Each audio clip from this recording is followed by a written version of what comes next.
नमस्कार, मैं हूं सलामत अली और स्वागत है आप सभी का डीआरबी न्यूज़ के इस विशेष कार्यक्रम में। इस विशेष कार्यक्रम में आज हम चर्चा करने वाले हैं दिल्ली में जिस तरह से लाल किले पर जो झंडा फहराया गया है उसको लेकर शुरू हुई राजनीति पर आज हम बात करने वाले हैं। और बात करने के लिए हमारे साथ स्टूडियो में मौजूद है वरिष्ठ पत्रकार अनुराग त्रिपाठी जी। अनुराग जी, बहुत बहुत स्वागत है हमारे इस कार्यक्रम में। सबसे पहला सवाल यही होगा मेरा कि क्या कहना चाहेंगे, जिस तरह से लाल किले पर चढ़कर झंडा फहराया गया है उसे किस तरह से आप देखते हैं? इसको कई तरह से विश्लेषित किया जा सकता है। समस्या ये है कि आप किधर खड़े हो जी। और किस तरह से चीज़ों को देख रहे हो जी। इस पर आप उसको देख सकते हो। अगर आप सरकारी पक्ष के उससे देखें तो ये एक तरह का उस दिन ख़ास तौर पे 26 जनवरी के दिन जी, और वो राष्ट्रध्वज जहाँ फहराया जाता है वहाँ पे कोई और झंडा फहराना एक तरह का विद्रोह है। तो वो एक वो एंगल है। अगर किसानों की तरफ से सोचा जाए तो इसको एक गुस्से का इजहार कहा जा सकता है जी, है ना। बड़े दिन से वो पेंडिंग एक चीज़ चल रही है, उसको लटकाए रखा है बातचीत में और वो लगातार कुछ उससे निकल भी नहीं रहा है। और एक परेड निकली लाखों किसानों की जी, वो आउट ऑफ कंट्रोल हो गई, स्पाइरल हो गई है ना। 50 संगठन हैं अलग अलग जो कर रहे हैं जी। तो उसको उस तरह से भी लिया जा सकता है। पर मुद्दे जो हैं वो शायद हम पत्रकारों को इसको किस तरह लेना चाहिए, है ना। एक हम लोग जो इससे असंग हो करके, है ना, थोड़ी देर को अगर सोचें जी, थोड़ी देर को हम पूरी तरह से असंग हो जाएं घटना से। ये निश्चित तौर पे भारतीय ध्वज का अगर कोई अपमान करता है तो ये हमको एक भारतीय होने के नाते अपना अपमान लगता है, ठीक है। तो क्या ये कोशिश थी? क्या अगर ये कोशिश थी तो हमें बर्दाश्त नहीं होना चाहिए। पर क्या ये कोशिश हुई है क्या इस तरह से, जी, या सिर्फ एक गुस्से का इजहार था, एक तरीका था, है ना। 26 जनवरी के दिन जब पूरे की पूरी परेड कहीं और हो रही हो और वो एक मौका खाली पड़ा में हो और वो घुस करके चले जाएं। लेकिन एक इसमें सबसे बड़ी बात ये है कि उस दिन खालिस्तान का जो आंदोलन है, जो फंडेड है बाकायदे, एक तरह के वो, अब पंजाब में तो खालिस्तान का आंदोलन बचा नहीं, लेकिन कनाडा में कुछ लोग जो बैठे सरफिरे हैं वो एक तरह का एक आंदोलनों को चलाते हैं, हवा देते हैं। जी, वहाँ एक हवा उन्होंने उड़ा दी कि उस दिन जो खालिस्तान का झंडा फहराएगा लाल किले पर जा कर के उसको इनाम देंगे। जो एक तरह का ये प्रोत्साहन ही था। पंजाब से एक बहुत बड़ी जनसंख्या ऑलरेडी कनाडा जा चुकी है और जो बचे रह गए हैं उनमें से बहुत लोग कनाडा जाना चाहते हैं जी, और कनाडा सरकार में भी एक बड़ा सिख रिप्रेजेंटेशन है और वो सिख रिप्रेजेंटेशन जो कनाडा सरकार में है वो खालिस्तान प्रो है एक तरह का। तो हिंदुस्तान में भले ना हो, है ना, लेकिन कनाडा में खालिस्तान बनने के चांसेस बढ़ रहे हैं, ठीक है। तो वो उस तरह से अगर देखेंगे तो एक तरह की एक लिंक बनती दिखती है हम लोगों को, जो यहाँ तक आप उस लिंक को खींच करके ला सकते हैं। जी, इस तरह की स्थितियाँ जो हैं वो आप देखेंगे तो कई जगह हैं। केवल कनाडा की बात नहीं कर सकते, हम इंग्लैंड में देखते हैं। जी, आपको पता है इंग्लैंड के पार्लियामेंट में पिछले एक हफ्ते में पार्लियामेंट में फंक्शन हुआ कश्मीर लिबरेशन का। 12 एमपी उसमें जो हैं, और पहली बार नहीं हुआ है, लगातार 3 साल से इंग्लैंड की पार्लियामेंट के अंदर वो सभा होती है। एमपी लोग बुलाते हैं, बाहर के लोग भी आते हैं उसमें, और वो बाकायदे सभागार में बाकायदे कश्मीर को मुक्त करने पे चर्चा होती है पार्लियामेंट में इंग्लैंड की। तो भारत के खिलाफ षड्यंत्रों की कमी तो कभी नहीं रही है। कोई ऐसी नई बात नहीं है कि भारत के खिलाफ षड्यंत्र नहीं हो रहे हैं, चल नहीं रहे हैं, ये स्थिति है। जी। लेकिन ये जो खेल हुआ है इसे किस तरह से आप देखते हैं? क्योंकि किसान बिल जो लाया गया है उसके विरोध में किसान सड़कों पर आए, उसके बाद पूरे देश में ये मोर्चा जो है वो शुरू हुआ, ये आंदोलन का रूप इसने लिया, पूरे देश भर में इसकी आग जो है वो देखने को मिली। 26 जनवरी को अचानक ये आंदोलन उग्र हो गया और उसके बाद जो तस्वीरें सामने आई है उसे किस तरह से आप देखते हैं और क्या वाकई आप इसे किसान आंदोलन कहेंगे? देखिए, एक समूह जो है, जी, जब लाखों ट्रैक्टर पे, है ना, कई लाख लोग निकले थे जी, और 50 संगठन जहाँ चला रहे हैं, कोई लीडर नहीं है, जी, पूरे किसान आंदोलन इस लीडरलेस पूरी तरह से, कोई इतना बड़ा आंदोलन बिना किसी लीडर के चल भी रहा है, यही बहुत बड़ा आश्चर्य है इतने दिनों तक, और शांतिपूर्ण तरीके से चल रहा है और में निकल कुछ नहीं रहा, ठीक है। उस शांति से कुछ नहीं निकल रहा, जी, ठीक है। महात्मा गांधी ने एक बड़े लंबे समय तक आंदोलन चलाया, मैं उससे जोड़ना नहीं चाहता हूँ, ये दो अलग चीज़ें हैं, लेकिन खाली एक एग्जाम्पल देने की कोशिश कर रहा हूँ। उसमें से सुभाष चंद्र बोस जैसे लोग असंतुष्ट हो गए। उन्होंने कहा नहीं, इस तरह बात नहीं होगी, अब हम वैसे करेंगे, अब हम बंदूक उठाएंगे, हम ख़त्म करेंगे चीज़ों को। ऐसा एक किसी भी आंदोलन, इतना व्यापक, इतना बड़ा आंदोलन, शायद इतने लंबे समय तक इतना बड़ा आंदोलन देश में किसानों का या किसी भी और तरह का आंदोलन मैंने तो नहीं देखा, है ना। भारतीय स्वतंत्रता जब से मिली है उसके बाद से शायद ये सबसे बड़ा आंदोलन है जो चल रहा है इस समय। इसको इस रूप में लेना चाहिए, ठीक है। इससे जेपी का आंदोलन भी इतना बड़ा नहीं था, है ना। उसके बाद वीपी सिंह का आंदोलन रहा हो, पॉलिटिकल आंदोलन रहे हों, या कोई भी आंदोलन इस तरह का रहा, इतना व्यापक आंदोलन और इतने दिन तक सस्टेन करके चलना जी, शांतिपूर्ण ढंग से चलना, ये तो आपको मानना पड़ेगा कि पूरी तरह अब तक ये शांतिपूर्ण रहा उस तारीख तक जी, है ना। अब उस दिन जो है वो पहले तो अनुमति नहीं दी, है ना। पहले वो स्थितियां ऐसी रहीं कि आपने वो पहले, आप देखिए उसका बैकग्राउंड देखिए। पहले किसानों ने जब आंदोलन करने की कोशिश की तो उन पे वाटर कैनन चलाए गए, जो और शांतिपूर्ण लोगों के खिलाफ नहीं इस्तेमाल किए जाने चाहिए औसत तौर पर, ठीक है। फिर डंडे चलाए गए वापस, है ना। फिर समझ में आया कि काम नहीं बन रहा, फिर बातचीत के लिए बुलाया गया। 10 राउंड हो चुके बातचीत के, निकल कुछ नहीं रहा उसमें से जी, ठीक है ना। दोनों टस से मस नहीं हो रहे हैं, सरकार बिल वापस लेने को तैयार नहीं, किसान उसके बिना मानने को तैयार नहीं, जी, ठीक है। ये स्टेलमेट कब तक चल सकता है, आप समझे। ये स्टेलमेट ही होना कोई अच्छी बात थोड़ी है। सुप्रीम कोर्ट आई, उसने कमेटी बनाई, उस कमेटी से कुछ निकला ही नहीं ना जी, हो ये ऐसा रहा है कि वो जो असंतोष बिल्टअप हो रहा है उसको नज़रअंदाज कैसे किया जा सकता है। अगर आप थोड़ा सा इस सब से, मैंने कहा ना थोड़ी देर को असंग होना पड़ेगा इस चीज़ को देखने के लिए।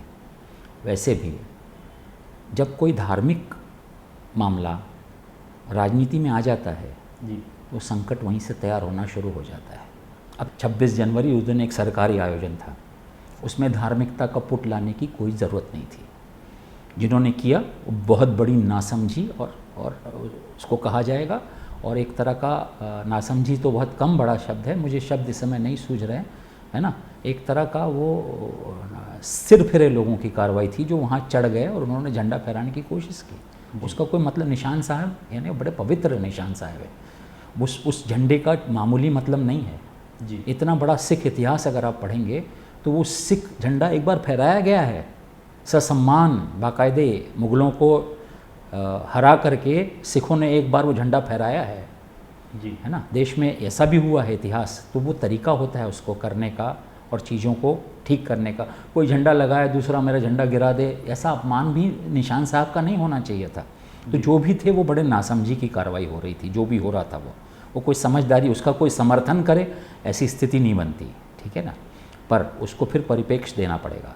अब मैंने पहले ही कहा शुरुआत में कि हर चीज़ को जब देखते हैं तो आप कहाँ से देख रहे हैं ये बड़ा महत्वपूर्ण हो जाता है। आपका फ्रेम ऑफ रेफरेंस क्या है। थोड़ी देर को आप वो फ्रेम ऑफ रेफरेंस हटा लेते हैं तो आपके समझ में आता है कि ये आप किस तरह से इसको आपको देखना चाहिए।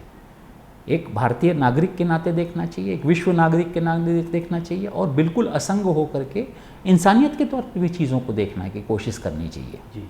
जब आप ये सारी चीज़ों को जब जोड़ते हैं तो आप उसका एक व्यापक रूप देखते हैं। ये सबसे एक गड़बड़ बात यह है कि ऐसा भी नहीं कि अचानक किसान चले गए। आपको आश्चर्य होगा इस बात पर। आईबी की रिपोर्ट थी बाकायदे, ये टीवी चैनल में चली है 2 दिन तक कि किसान वहाँ पे जाके झंडा फहरा सकते हैं, जगह भी निश्चित थी, आईबी को पता भी था, है ना। फिर कैसे एक समूह 100, 200, 400, 500 लोगों का समूह फिर कैसे अंदर चला जाता है ना। इसमें 43 पुलिस वाले घायल हुए हैं, प्राचीरों से गिर गए हैं बचाते समय। उन्होंने कोशिश की है तो बचाने की कोशिश की है, कम से कम हिंसा में उन्होंने वो नहीं रोक पाए उनको। तो मेरे ख्याल से जो स्थानीय सिपाही हैं जो वहाँ पोस्टेड थे उनकी तो गलती नहीं थी, लेकिन जो उनके ऊपर अधिकारी थे जी, उन्होंने होने कैसे दिया, ऐसी स्थिति क्यों लाई उन पर। मेरे ख्याल से जब उनको 2 दिन 3 दिन पहले सब चैनल दिखा रहे थे कि यहाँ संकट है, कि ये यहाँ बाकायदे एक यहीं पर ठहराने वाले हैं, इसी लाल किले पर जाके फहराएंगे, तो भाई साहब वहाँ पे उतनी पोस्टिंग क्यों नहीं थी पुलिसमैन की, वहाँ उतनी सुरक्षा क्यों नहीं रखी गई। दिल्ली पुलिस के आला अधिकारी इसमें क्या जिम्मेदार नहीं होते। वो बेचारे पुलिस उन सिपाहियों पर स्थिति लाने के लिए, क्या दिल्ली के पुलिस कमिश्नर और वहाँ के जो एडिशनल कमिश्नर हैं, वहाँ के जो डेप्यूटी पुलिस कमिश्नर हैं, क्या ये जिम्मेदार नहीं होते। इन पर कार्रवाई होती दिख नहीं रही है। आप तो इससे फिर वापस ये होता है कि क्या सचमुच ये कहीं ना कहीं शंका के बीज फिर पैदा करेगा आगे चल के। सरकार को उन पर बिल्कुल जैसे 43 सिपाहियों को देखने के लिए हमारे देश के गृह मंत्री गए हैं, उनको उसी कड़ाई के साथ उन अधिकारियों पर भी कार्रवाई होते दिखाई देनी चाहिए। वरना ये शंका जो लोग कह रहे हैं कि ये सब प्लान्ड आउट है और शायद आंदोलन को बदनाम करने की एक साजिश है, ये भी आरोप लगातार तैरते रहेंगे। इनको अगर दूर करना है तो असंग होकर के, निसंग होकर के एक कड़े तौर पर एक कार्रवाई उन अधिकारियों पर भी की जानी चाहिए। जो लोग वहाँ चढ़े हैं उनको तो बिल्कुल बख्शा नहीं जाना चाहिए, उनके खिलाफ बहुत कठोर कार्रवाई, भारत से विद्रोह से कम का केस नहीं चलना चाहिए। लेकिन जो ये बताया जा रहा है कि ये जो है प्री प्लान्ड है, ये भी आरोप लग रहे हैं और कई सवाल इस पूरे मामले को लेकर खड़े हो रहे हैं। साथ ही साथ ये तो जांच का विषय है कि आखिर ये जो पूरा खेल हुआ है, इसके पीछे मकसद और इसके पीछे कारण और इसके पीछे जो राजनीति थी वो क्या कुछ है, इन तमाम चीज़ों पर जो है वो अभी जांच बाकी है। लेकिन अनुराग जी, एक सवाल ये भी खड़ा होता है कि यदि इस तरह की चीज़ें हो जाती है तो उसके बाद अब आगे क्या होने वाला है? क्या लग रहा है आपको कि अब आगे क्या होगा? क्या किसानों को इंसाफ मिलेगा? सरकार अब भी अपने जो जहां पर सरकार अड़ी हुई है, क्या सरकार वहीं पर अड़ी रहने वाली है? आगे क्या कुछ नज़र आ रहा है आपको? मुझे जो जिस तरह का संकल्प नज़र आ रहा है किसानों के बीच जी, अगर आप किसी पर अगर आप आरोप लगाते हैं, एक पूरे आंदोलन पे आरोप लगा देते हैं, इस पूरे आंदोलन पे अगर कोई आरोप लगाता है कि पूरा आंदोलन खालिस्तानी है और पूरा हर किसान खालिस्तान के लिए निकला, तो भाई साहब ऐसा तो नहीं है ना। किसान अपने हक के लिए निकला है और वो शायद गलत भी निकला है तो अपने हक के लिए निकला है, उसको अपना प्रोटेस्ट करने का अधिकार है। तो पूरे के पूरे आंदोलन पे इस एक घटना को 100, 200, 500 लोगों की नासमझी को या बेवकूफ़ी को आप पूरे आंदोलन पे तो नहीं मढ़ सकते जी, ठीक है।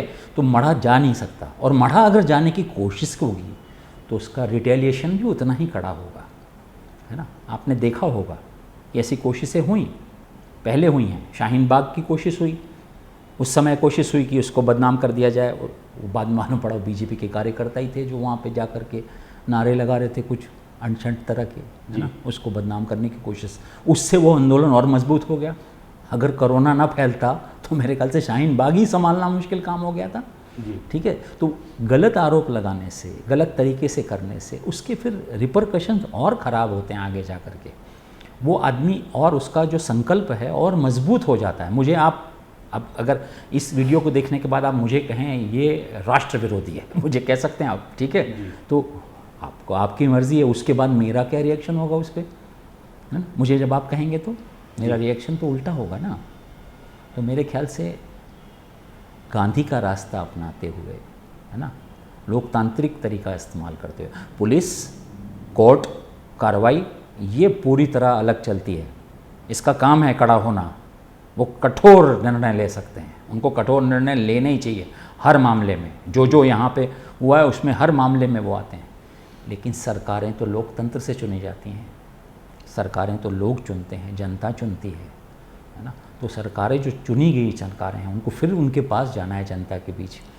उनको थोड़ा सा बीच का रास्ता, बातचीत का रास्ता, समझदारी का रास्ता, है ना, वो अपना करके एक तरह का संवाद फिर बनाए रखना होगा। और वो उनको वही तरीका है उसको आगे चल करके काम करने का, है ना, वही रास्ता होना चाहिए आगे का। जी बिल्कुल, बातचीत का रास्ता जो है वो हमेशा तैयार रहना चाहिए और बातचीत के ज़रिए ही कोई निष्कर्ष निकाला जा सकता है। फिलहाल अनुराग जी, हमसे जुड़ने के लिए, इन तमाम जानकारी के लिए आपका बहुत बहुत धन्यवाद।